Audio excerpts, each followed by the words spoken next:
రాయలసీమ రెడ్డి అని చెప్పుకొని వైఎస్ జగన్మోహన్ రెడ్డి చివరకు రాయలసీమకు కూడా చేసింది ఏమీ లేదని వైఎస్ఆర్ కడప జిల్లా ఇన్ఛార్జ్ మంత్రి సవిత అన్నారు. రాష్ట్ర అభివృద్ధి లేదా రాయలసీమ అభివృద్ధిపైన చర్చకు వైఎస్ జగన్మోహన్ రెడ్డి రావాలని సవాల్ విసిరారు.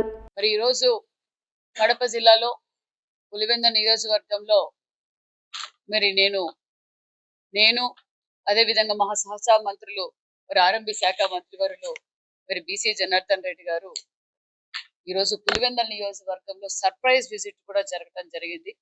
మరి ఒక 2 సచివాలయాలు, అదే విధంగా ఒక జెడ్పీహెచ్ఎస్ స్కూలు, మరి అదే విధంగా మరి క్యాడర్ మీటింగు, డిపార్ట్మెంట్ రివ్యూ కూడా జరగటం జరిగిందన్న విషయం కూడా తెలియజేస్తున్నాం. మరి ఒక పక్క మా సహచార మంత్రులు సోదరులు బీసీ జనార్దన్ రెడ్డి గారి హయాంలో మరి వారు ఆర్ఎంబి శాఖ మంత్రిగా మరి ఈ రోజు ఆర్ఎంబి శాఖ వారితో కూడా జిల్లా ఆర్ఎంబి శాఖ వారితో కూడా మరి ఈ రోజు రివ్యూ జరగటం జరిగింది.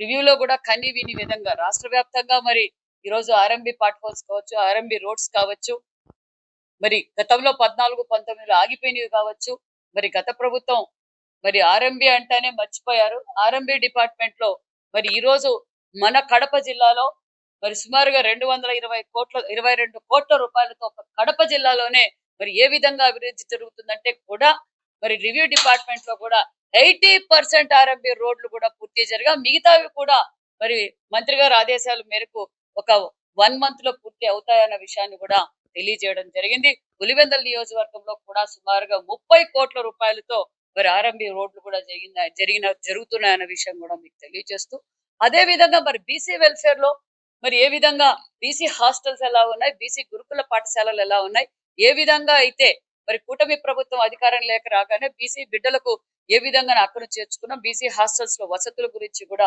రివ్యూ చేశాం.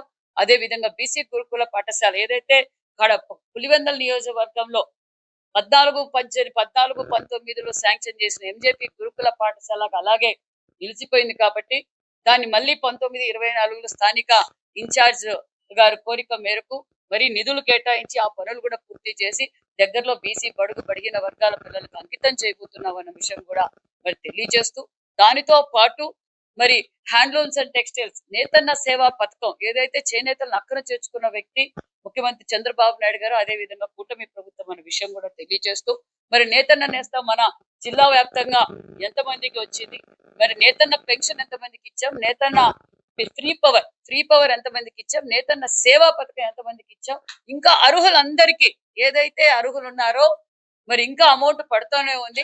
ఖచ్చితంగా అర్హులందరికీ కూడా ప్రతి నేతన్నకు కూడా నేతన్న పథకం నేతన్న సేవా పథకం అందజేస్తామన్న విషయం కూడా తెలియజేయడం అని తెలియజేస్తూ, అదే విధంగా మరి సూపర్ 6 పథకాల గురించి ఏ విధంగా ప్రజలకు అందుతున్నాయి, ప్రజల్లో ఇంటింటి తెలుగుదేశం కావచ్చు, కూటమి ప్రభుత్వం కూటమి నాయకులు ప్రజలు లేకపోయినప్పుడు ప్రజల నుంచి వస్తున్న సమస్యలు ఏంటన్న విషయం కూడా ఒక పక్క క్యాడర్ తోనూ మరి కూటమి నాయకులతో చర్చించడం కూడా జరిగిందన్న విషయం తెలియజేస్తున్నాం.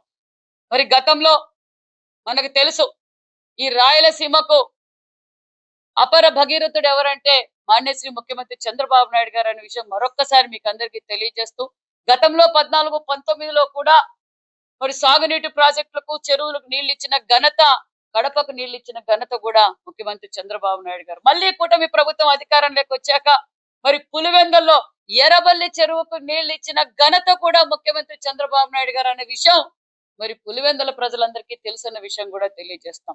ఇలా పులివెందల అభివృద్ధి గురించి మున్సిపాలిటీలో ఏ విధంగా ఆగిపోయాయి, మరి ఆర్ఎంబిలో ఏ విధంగా జరుగుతుంది, బీసీ వెల్ఫేర్ మరి హైవే కనెక్టివిటీ ఏ విధంగా జరుగుతుంది అనే విషయాలన్నీ కూడా చర్చించడం జరిగింది.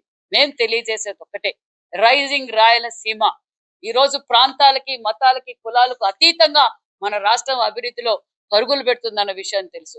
ఒక పక్క పోలవరం చేస్తున్నాం, ఒక పక్క అమరావతి చేస్తున్నాం, హైవే కనెక్ట్ చేస్తున్నాం, ఆర్ఎంబి రోడ్లు వేస్తున్నాం, మరి బీసీ ఎస్సీ ఎస్టీ గురుకుల పాఠశాలలు అనేక విధాలుగా మరి మరమ్మతులు చేయటం, మరి డొక్కా సీతక్క పేరు మీద మధ్యాహ్నం భోజనం చేయటం, తల్లికి వందనం కింద ఇంట్లో ఎంతమంది బిడ్డలు ఉంటే అంతమందికి తల్లికి వందనం కూడా అందజేస్తున్నాం.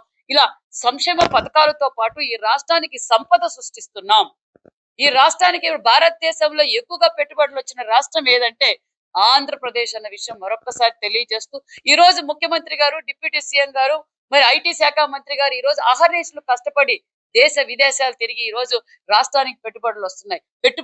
పెట్టుబడులు రావడం అంటే అంత ఈజీ కాదు. ఒక ప్రభుత్వం పైన నమ్మకం ఉంటేనే ఈ రోజు పెట్టుబడిదారులు వస్తున్నారంటే ఆ బ్రాండ్ అంబాసిడర్ ముఖ్యమంత్రి చంద్రబాబు నాయుడు గారు అనే విషయం కూడా తెలియజేస్తున్నాం. ఈ రోజు మరి పరిశ్రమలు రావడం వల్ల కూడా ఉపాధి పెరుగుతుంది, సంపద పెరుగుతుంది అన్న విషయం కూడా తెలియజేస్తున్నాం. ముఖ్యంగా మన రాయలసీమలో మరి ఈ రోజు సాగునీటి ప్రాజెక్టులు మరి పరుగులు పెడుతున్నాయంటే మరి అందరికీ తెలుసు. గతంలో ప్రభుత్వం సినిమా సెట్టింగుల్లా వేసుకొని కూడా మనందరికీ సినిమా సెట్టింగులు కూడా చూపించిన విషయం తెలుసు. మరి నేను రాయలసీమ బిడ్డ అని చెప్పుకునేవారు మరి రాయలసీమకి ఏం చేశారో గత 5 సంవత్సరాలుగా మేమైతే చర్చించడానికి సిద్ధంగా ఉన్నామన్న విషయం కూడా తెలియజేస్తున్నాం. ఈ 2 సంవత్సరాల్లో మరి రాష్ట్రానికి ఏం చేశామో, ఈ రాయలసీమకి ఏం చేశామో మేము క్లారిటీగా చిత్తశుద్ధితో నీతి నిజాయితీ నిబద్ధతతో మేము ముందున్నామన్న విషయం కూడా మీకు తెలియజేస్తున్నాం. ఈ రోజు ఏ జిల్లాలో చూసినా ఒక పక్క కర్నూలులో కావచ్చు, స్వర్ణగిరి కావచ్చు, జొన్నగిరిని స్వర్ణగిరిగా మారుస్తున్నాం. మరి డ్రోన్ హబ్ ఒక పక్క, తిరుపతిలో కొన్ని పరిశ్రమలు వస్తున్నాయి, కడపలో కూడా మరి జిందాల్లో మరి స్టీల్ ప్లాంట్ కావచ్చు, JSW స్టీల్ ప్లాంట్ కావచ్చు, మరి దాల్మియా సిమెంట్ ఎక్స్టెన్షన్ కావచ్చు, మరి ఈ విధంగా అనేక పరిశ్రమలు తీసుకొచ్చి కూడా ఈ రాష్ట్రానికి సంపద సృష్టించి ఉపాధి కల్పిస్తున్నాం అన్న విషయం కూడా తెలియజేస్తున్నాం. మరి మేము ఇంత అభివృద్ధి చేస్తుంటే జగన్మోహన్ రెడ్డి పార్టీ వారికి మరి కళ్ళు లేని కబోదుల్లా మాట్లాడుతున్నారు. వాళ్ళ ధ్యేయం ఒకటే, ప్రజల్ని రెచ్చగొట్టాలి, వైసీపీ పార్టీ కార్యకర్తలను రెచ్చగొట్టి ప్రజలపై పంపించాలని ఆలోచనే తప్ప అభివృద్ధి చేస్తున్నారు కదా. ఏ విధంగా అభివృద్ధి చేస్తున్నారు? గతంలో ముఖ్యమంత్రి చంద్రబాబు నాయుడు గారు ప్రతిపక్ష లీడర్ గా ఉన్నప్పుడు చేతులెత్తి నమస్కారం చేశారు చంద్రబాబు నాయుడు గారు. అయ్యా జగన్మోహన్ రెడ్డి గారు, మీరు చేస్తుండేది తప్పు, మీరు చేస్తుండేది అరాచకం, మీరు దోచుకుంటుండే తప్పుని అసెంబ్లీ సాక్షిగా రాజధాని అమరావతి ఉండాలి, నీకు తెలియదు, 3 రాజధానులు ఉంటే ఏ దేశంలో కూడా 3 రాజధానులు లేవు, అవి బాగుపడవు అని చెప్పి కూడా ఆ రోజు పెద్ద ఆయన క్లారిటీగా చెప్పారు. ఈ రోజు జగన్మోహన్ రెడ్డి గారికి మేము తెలియజేసేది ఒకటే, ఇందాకే మా సహచార మంత్రులు మా సోదరులు చెప్పారు, అసెంబ్లీకి రమ్మనండి పులివెందుల ఎమ్మెల్యే గారిని. మేము క్లారిటీగా ఉన్నాం. పులివెందుల అభివృద్ధి గురించి మాట్లాడడానికైనా సరే, ఈ రాష్ట్ర భవిష్యత్తు గురించి మాట్లాడడానికైనా సరే, డిఎస్సి గురించి మాట్లాడడానికైనా సరే, గ్రూప్ 1 పోస్టులు ఏ విధంగా వైసీపీ పార్టీలో అక్రమాలు జరిగి మరి కోర్టు ఏ విధంగా అయితే సిట్టు క్లారిటీగా చెప్పింది, ఏ విధంగా తప్పిదాలు చేశారో, ఎన్ని వేల పేపర్లతో మరి సిట్టు మరి కోర్టుకు సమర్పించారన్న విషయం కూడా తెలియజేస్తాం. మేము క్లారిటీగా ఉన్నాం. ఏ దాని మీదైనా చర్చించడానికి పులివెందుల గొడ్డల పార్టీ అధ్యక్షులకి, పులివెందుల శాసనసభ్యులకు మేము అవకాశం ఇవ్వటానికి క్లారిటీగా ఉన్నాం. మెగా డిఎస్సి మీదైనా సరే, గ్రూప్ 1 పోస్టుల పైన సరే, దేని మీదైనా మేము చర్చించడానికి సిద్ధంగా ఉన్నాం. మేము క్లారిటీగా ఉన్నాం. జగన్మోహన్ రెడ్డి గారు ఒకటే, ఈ రోజు గ్రూప్ 1 పోస్ట్ లో ఏం తప్పిదాలు జరిగిందో కోర్టు క్లియర్ గా చెప్పింది కాబట్టి జగన్మోహన్ రెడ్డి గారు డిఎస్సి మీద డైవర్ట్ చేస్తూ క్లారిటీగా చిత్తశుద్ధితో ఏదైతే యువత భరోసా అన్నామో, మేము ఏదైతే ఎన్నికల సమయంలో మొదటి సంతకం అని చెప్పామో, మొదటి సంతకం చేసి మెగా డిఎస్సి పూర్తి చేసిన ప్రభుత్వం కూటమి ప్రభుత్వం, మా విద్యాశాఖ మంత్రి నారా లోకేష్ బాబు గారు అన్న విషయం తెలియజేస్తున్నాం. క్లారిటీగా ఉన్నాం. గతంలో డిఎస్సీలు ఇచ్చింది తెలుగుదేశం ప్రభుత్వం, ముఖ్యమంత్రి చంద్రబాబు నాయుడు గారు. ఈ డిఎస్సి ఇచ్చింది మరి స్టూడెంట్స్ కూడా ఎవరైతే క్వాలిఫై అయ్యారో వారంతా మా కష్టంతో, మా ఆత్మస్థైర్యంతో, మేమెంతో కష్టపడి కుటుంబాలకు కూడా దూరంగా ఉండి ఎంతో కష్టపడి మేము డిఎస్సిలో క్వాలిఫై అయిన విషయం వాళ్ళు క్లారిటీగా చెప్తున్నారు. ఇదే పులివెందుల్లో మరి ధర్నా చేస్తే వాళ్ళకి రాక మరి కళాశాలను బెదిరించి, కళాశాల యజమానాన్ని బెదిరించి పిల్లల్ని కూలీలుగా తీసుకొచ్చిన ప్రభుత్వం కూటమి ప్రభుత్వం, మా విద్యాశాఖ మంత్రి నారా లోకేష్ బాబు గారు అన్న విషయం తెలియజేస్తున్నాం. క్లారిటీగా ఉన్నాం. గతంలో డిఎస్సీలు ఇచ్చింది తెలుగుదేశం ప్రభుత్వం, ముఖ్యమంత్రి చంద్రబాబు నాయుడు గారు. ఈ డిఎస్సి ఇచ్చింది మరి స్టూడెంట్స్ కూడా ఎవరైతే క్వాలిఫై అయ్యారో వారంతా మా కష్టంతో, మా ఆత్మస్థైర్యంతో, మేమెంతో కష్టపడి కుటుంబాలకు కూడా దూరంగా ఉండి ఎంతో కష్టపడి మేము డిఎస్సిలో క్వాలిఫై అయిన విషయం వాళ్ళు క్లారిటీగా చెప్తున్నారు. ఇదే పులివెందుల్లో మరి ధర్నా చేస్తే వాళ్ళకి రాక మరి కళాశాలను బెదిరించి, కళాశాల యజమానాన్ని బెదిరించి పిల్లల్ని కూలీలుగా తీసుకొచ్చి డిఎస్సి నిరసన తెలియజేశారంటే వైసీపీ పార్టీ ఏ విధంగా దిగజారిపోయిందో ఒక్కసారి రాష్ట్ర ప్రజలందరూ ఆలోచించవలసిందిగా కూడా కోరుకుంటున్నాం. మేము ఇంకొకసారి కూడా సవాల్ విసురుతున్నాం. మేము అసెంబ్లీకి సాక్షిగా జగన్మోహన్ రెడ్డి గారు రావచ్చు. జగన్మోహన్ రెడ్డి గారి తల్లిని గాని చెల్లిని గాని వారి కుటుంబ సభ్యుల్ని గాని మేమెవ్వరూ అవమానపరచం. మా సభ్యత సంస్కారం అది కాదు. మా నాయకుడు అలా ఒప్పుకోరు. క్లారిటీగా మైక్ ఇస్తాం.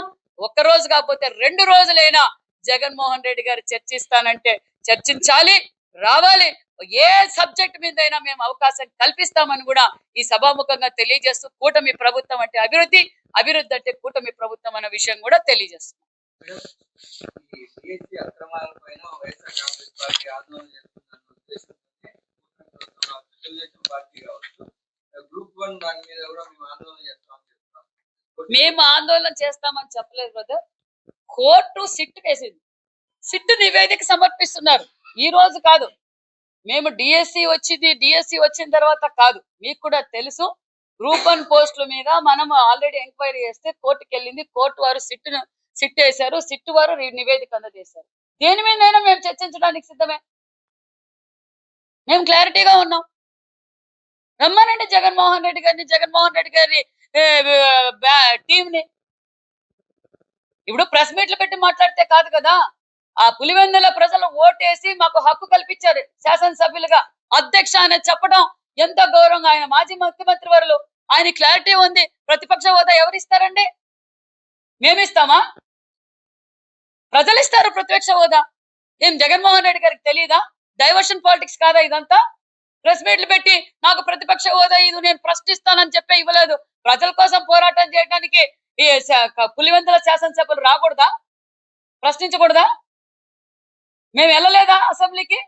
ఎంత అవమానపరిచినా కూడా మేము అసెంబ్లీలో కూర్చొని రాష్ట్ర భవిష్యత్ కోసం మా నాయకులు పోరాటం చేయలేదా? మేము క్లారిటీ ఇస్తున్నాం. మేము అసభ్యకరంగా మాట్లాడడం, ఫ్యామిలీ మెంబర్స్ అందరూ కూర్చొని చూసే విధంగానే అసెంబ్లీ నడుపుతున్నాం. గతంలో అసెంబ్లీ నడిపాం, ఇప్పుడు అసెంబ్లీ నడుపుతాం. రమ్మనండి.